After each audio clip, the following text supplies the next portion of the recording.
రామాపురం అనే గ్రామంలో నివసిస్తున్న శారదా కావేరిలది ఒక మధ్యతరగతి కుటుంబం.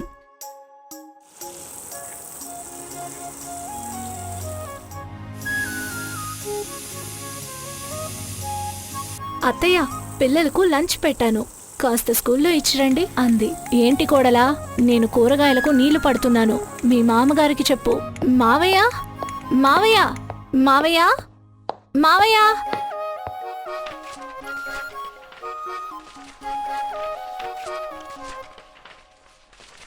ఏమ్మా కోడలా, నేనిప్పుడు ఎక్కడికి వెళ్ళను. మీ అత్తయ్యకి చెప్పు, ఈరోజు చేయాల్సిన పనులన్నీ చేసేశాను. విన్నారా అత్తయ్య, మావయ్య చెప్పింది? విన్నాను కోడలా. ఈ ఒక్కరోజు ఇస్తే నలిగిపోతారా, కరిగిపోతారా? నేను వెళ్తాను, ఇవ్వు. కావేరి దగ్గర్నుంచి లంచ్ బాక్స్ తీసుకుని శారద స్కూల్కి వెళ్ళింది. కావేరి కిచెన్లోకి వెళ్తుంది. ఇక సుబ్బయ్య అలాగే పేపర్ చదువుతూ ఉంటాడు. సుబ్బయ్య గుమస్తాగా పనిచేసి రిటైర్డ్ అయ్యి ఉన్నాడు. ప్రస్తుతం కూరగాయలు తేవడం, కరెంటు బిల్లు కట్టడం ఇలాంటి పనులు చేస్తాడు. కావేరి, రాత్రి భోజనానికి స్పెషల్ ఏం చేశావు? ఏంటండి, ఇప్పుడే వచ్చారు ఆఫీస్ నుంచి? చికెన్ మంచూరియా చేశానండి. రా సురేష్ రా, కోడలి ఇవాళ చికెన్ మంచూరియా చేసింది, తినేద్దాం రండి. అలా అందరూ చికెన్ మంచూరియా తినేసి పడుకున్నారు. మరుసటి రోజున సురేష్ ఆఫీస్కి వెళ్ళలేదు. బాబు సురేష్, నీ జాబు పోయిందని నాకు తెలుసు నాన్న. నువ్వు కోడలి పిల్లతో చెప్తుంటే నేను అమ్మ విన్నాము. మీరు ఏమీ కంగారు పడకండి, నాకు చికెన్ మంచూరియా వచ్చు కదా, ఏదైనా బండి పెట్టుకుందామండి. మంచూరియా బండి పెట్టుకుంటే ఇంటి పని వంట పని ఎవరు చూస్తారు? అత్తయ్య, అవన్నీ నేను చూసుకుంటాను. మీకు వీలైతే నాకు కొంచెం సహాయం చేయండి. సరే తల్లి, నువ్వు కుటుంబం గురించి ఇంతగా ఆలోచించి ఇంత చలిలో చికెన్ మంచూరియా అమ్ముతూ ఆ డబ్బులతో కుటుంబాన్ని పోషించాలనుకుంటున్నావు. మేము ఖచ్చితంగా మా సహాయం అందిస్తాము. అవును కోడలా, మీ మామయ్యకు కావలసిన సరుకుల లిస్టివ్వు, కొట్టుకు వెళ్ళి తెస్తాడు అని చెప్పగానే సురేష్ చాలా సంతోషపడతాడు. నాన్న, నాకు వచ్చిన కష్టం ఎవరికీ రాకూడదు. నాన్న సురేష్, కుటుంబ బంధాలు అంటే కూర్చుని తినడం కాదు, కష్టాల్లో ఉన్నప్పుడు ఆదుకోవడం అని చెప్పగానే కావేరి సంతోషంగా కిచెన్లోకి వెళ్తుంది. కొంత సమయం తర్వాత సరుకు లిస్టు తెచ్చి మావయ్యకిస్తుంది. బండి పెట్టడానికి సరైన ప్లేస్ తీసుకున్నారు. ఇక రోజు సాయంత్రం చికెన్ మంచూరియా చేయడం మొదలుపెట్టారు. అలా రోజులు గడుస్తున్న కొద్దీ వ్యాపారం పెరిగి డబ్బులు సంపాదిస్తూ కుటుంబాన్ని పోషిస్తుంది. గోడకు దండతో ఉన్న సుబ్బయ్య ఫోటో మీద నుండి మంచం మీద అడ్డదిడ్డంగా కూర్చున్నాడో పడుకున్నాడో అర్థంగాని స్థితిలో ఉన్న 20 ఏళ్ల సురేష్ ఫోన్ చూసుకుంటున్నాడు. నానా, ఒరే నాన్నా. సురేష్ పలకకపోయేసరికి శారద వంటింట్లోకి వెళ్ళిపోయింది. శారద వాళ్ళన్నయ్య శంభుప్రసాద్ చేతిలో పండ్ల సంచితో ఇంట్లోకి వచ్చాడు. సురేష్ ఫోన్ లోకంలోనే ఉన్నాడు. శంభుప్రసాద్ కండువాతో నుదటికి పట్టిన చెమటను తుడుచుకున్నాడు. శారదా, అమ్మాయి శారదా. శారద వంటింట్లో నుండి గబగబా బయటకొచ్చింది. సంతోషంగా శారద, అన్నయ్య ఇప్పుడైనా రావడం? అంతా కులాసా? వదినా పిల్లలు ఎలాగున్నారు?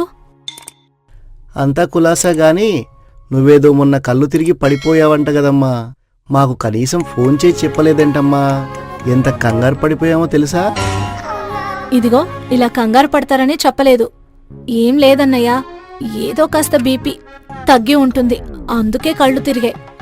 నువ్వెంతసేపటికి ఫోన్ లిఫ్ట్ చేయకపోయేసరికి ఈ పక్కింట్లో ఉండే సీతమ్మకి ఫోన్ చేస్తే చెప్పిందిట, ఇదిగో ఈ పండ్లు మీ వదిన పంపింది, రోజూ కాస్త సమయానికి తిను తల్లి, ఈ పండ్లు అయిపోకముందే తీసుకొస్తాను, కాస్త బలం సమకూరుతుంది, ఇవి తింటుండు.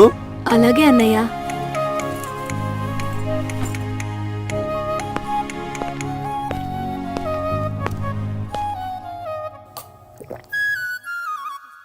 ఏరా అబ్బాయి, ఏం చేస్తున్నావు?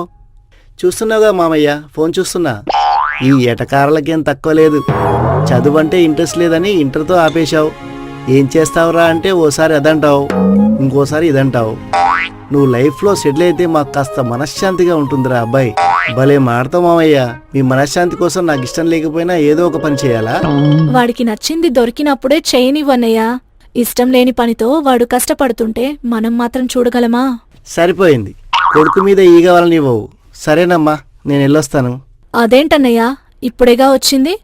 పైగా ఉదయం అనుకోకుండా వంకాయలు తీసుకొచ్చాను.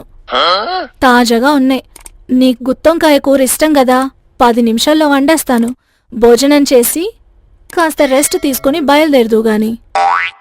లే తల్లి, మన రాజమండ్రి సంపత్ చిన్న ఉన్నారు చూడు, వాళ్ళు కుటుంబంతో సహా ఇవాళ మన ఇంటికి వస్తున్నారు. వాళ్ళు వచ్చినప్పుడు నేను లేకపోతే బాగోదు కదా. ఓ 2 రోజుల తర్వాత నేను ఎట్టాగూ వస్తానమ్మా. ఒరే అబ్బాయి, వస్తాన్రా. శంభుప్రసాద్ వెళ్తుంటే శారద బయటి వరకు వచ్చి సాగనంపింది. సురేష్ మాత్రం ఫోన్లోనే మునిగిపోయి ఉన్నాడు. రోడ్డు పక్కన సురేష్ తన ఫ్రెండ్స్తో కూర్చుని కబుర్లు చెప్తున్నాడు. ఒరే, కోర్టు సినిమా బాగుందట్రా, వెళ్దామా? సాయిబాలాజీ కాంప్లెక్స్కి మాత్రం వద్దురా బాబు. మా బాబాయి ఆ పక్కనే తిరుగుతుంటాడు. అక్కడ చూశాడంటే చాలు, ఇంటికొచ్చి మా నాన్నకు చెప్పేస్తాడు. ఇంత వయసు వచ్చాక కూడా బాబాయికి నాన్నకు భయపడమేంట్రా సిల్లిగా? నీకేంట్రా బాబు, ఇంట్లో అమ్మ తప్ప ఇంకెవ్వరూ లేరు. ఆయన ఏదో రకంగా మేనేజ్ చేస్తావు. అంత సీన్ లేదు. అసలు ఎక్కడికి వెళ్ళావని కూడా అడగదు. ఎందుకంటే అడిగినా నేను చెప్పనని తనకు తెలుసు కాబట్టి. మరి ఇంకేంట్రా, అందుకే నువ్వెవరికీ భయపడాల్సిన అవసరం లేదు.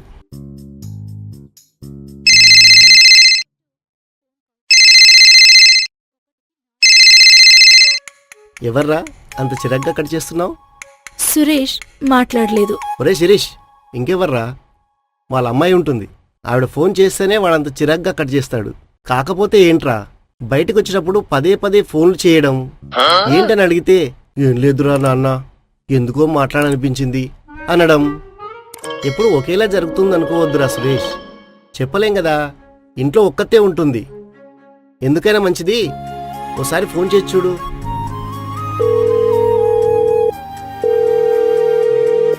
ఏరా నాన్నా, ఏంటి? ఉప్మా తినకుండా బయటికెళ్ళిపోయావు కదా నాన్నా, ఏమైనా తిన్నావో లేదోనని. ఇప్పుడు ఆ తొక్కలో ఉప్మా మిగిలిపోయిందనే బాధతో ఫోన్ చేశావా? నేను హోటల్లో పూరి తిన్నానులే. పోన్లే, తిన్నావుగా. సరే ఫోన్ పెట్టే అంటూ చిరాగ్గా కట్ చేశాడు. ఒరే, ఎట్టాగు ఫోన్ చేసావు కదరా, అమ్మా నువ్వు తిన్నావా అని అడగొచ్చు కదరా. ఊరుకోరా, నువ్వు నీ సీతమ్మ వాకిట్లో సినిమాల చెట్టు. నువ్వు తిన్నావా, నేను ఇప్పుడే తిన్నాను. మంచినీళ్ళు తాగావా, నేను ఇప్పుడే కూల్ డ్రింక్ వాటర్ తాగాను. ఇలాంటి ఫ్యామిలీ డ్రామాలంటే నాకు నచ్చవు. ఇప్పుడు నేను అడగంత మాత్రాన తను తినకుండా ఉంటుందా? ఎప్పటికి మారతారా మీరంతా? సురేష్, రాజు, శిరీష్, వెంకట్ నలుగురు అక్కడికొచ్చారు. ఒరేయ్, ఇంటర్వ్యూలో సిగరెట్లు మీరే ఎవరో తీసుకురావాలి. ఈ రోజు నా దగ్గర దమ్మిడి లేదు. ఒరే శిరీష, మైహూనా, ఏరా లాటరీ ఏమైనా తగిలిందా ఏంటి? టాబ్లెట్లు తీసుకురమ్మని ఇచ్చిన డబ్బులున్నాయి లేరా? ఎవర్రా? అమ్మా, టాబ్లెట్స్ అంటే అర్జెంటేమోరా. ఏరా, నాకు మాత్రం తెలీదా? రెగ్యులర్ టాబ్లెట్స్ ఏరా. సాయంత్రం మళ్ళీ డబ్బులు తీసుకెళ్ళి ఇవ్వచ్చులే. ఎందుకైనా మంచిది చూసుకురా బాబు. నువ్వు పదరా బాబు.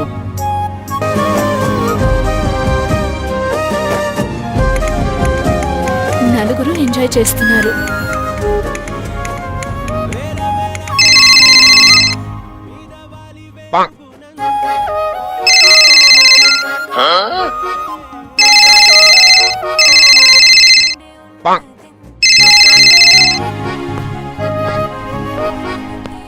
చెప్పు మావయ్య.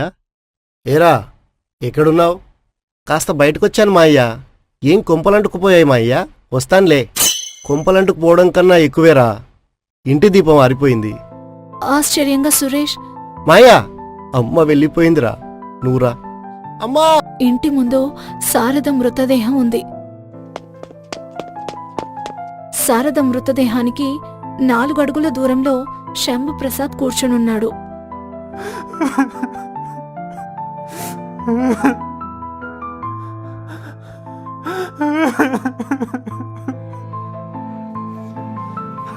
అది నీతో మాట్లాడని తలపించినప్పుడు నువ్వు పలికేవాడివి కాదు.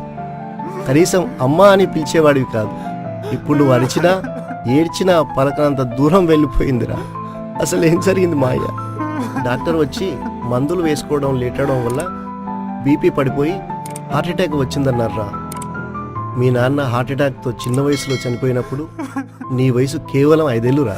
అప్పటి నుండి నేను కళ్ళలో పెట్టుకు చూసుకుందిరా. అది కనీసం నీ మాట వినాలని తప్పించేది, కానీ అది ఫోన్ చేసిన ప్రతిసారి కట్ చేసేవాడివి. కన్నతల్లి అని కూడా చూడకుండా ఫోన్ చేసినందుకు తిట్టేవాడివి. నవమాసాలు మోసి కనిపించిన అమ్మ కన్నా నీకు ఫోన్ ముఖ్యం, ఫ్రెండ్స్ ముఖ్యం. బంగారాన్ని పోగొట్టుకున్నావురా. ఇప్పుడు నువ్వు ఏడ్చినా మొత్తుకున్నా ఈ ప్రపంచంలో ఎక్కడ వెతికినా దొరకదు. సురేష్ బోరున ఏడుస్తూ కుప్పకూలిపోయాడు. అమ్మా నాన్నలు మన సంపాదన గురించి పట్టించుకోరు, మన సంతోషాన్ని కోరుకుంటారు. రోజులో కనీసం ఒక్కసారి పక్కన కూర్చుని హక్కున చేర్చుకొని ఆప్యాయంగా మాట్లాడే ఆ ఒక్క మాట గురించి పరితపిస్తారు. ప్రేమగా మనం పలకరిస్తే ప్రపంచాన్ని జయించినంత ఆనందిస్తారు. అందుకే ప్రాణం పోయాక ఫోటోకి దండ వేసి దండం పెట్టడం కన్నా ప్రాణంతో ఉన్నప్పుడే అపురూపంగా చూసుకుందాం, వారిని ఆనందంగా ఉంచుదాం. Please like, share and subscribe Kaveri TV. Please like, share and subscribe Kaveri TV.